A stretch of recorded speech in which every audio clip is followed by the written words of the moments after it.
Kusan kashi 90 na musulmai ba su karanta ko da kashi 5 na littafin da suke ikirarin bi ba. Yawancin abin da kuke gani shine abin da ake gaya muku tun kuna yara, ba abin da kuka gani da idanku kuma kuka fahimce shi da kwakwalwarku bane.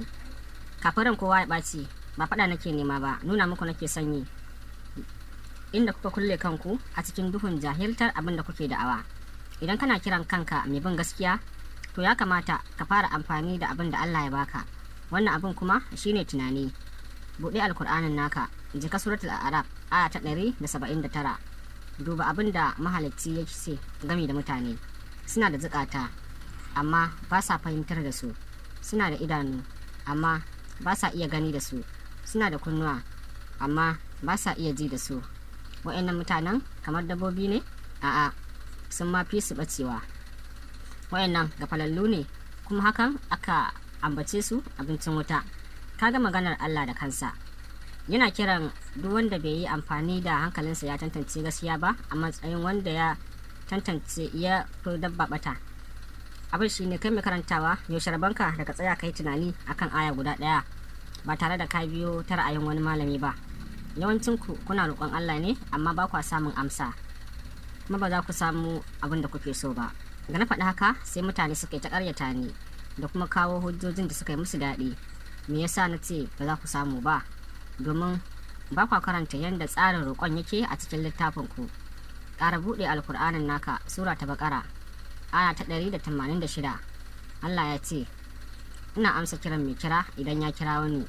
Amma kuma duba wannan hadisin na manzon Allah sallallahu alaihi wasallam da yake cewa ku roƙi Allah kuna masu yaƙini na amsawa, domin Allah baya amsar addu'a daga zuciyar da take yin wasa ko shagala.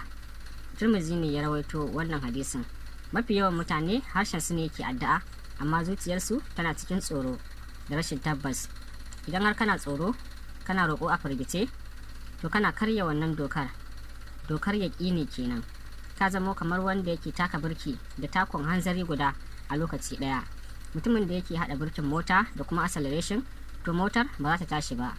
Ku daina kare addini da zafi, ku dinga kare shi cikin nutsuwa da kuma hujja, ta yadda idan aka tambaye ku asalin wata doka ko kuma yadda ƙwaƙwalwarku take da alaƙa da ruhinku, ba za ku fara sussuka ba.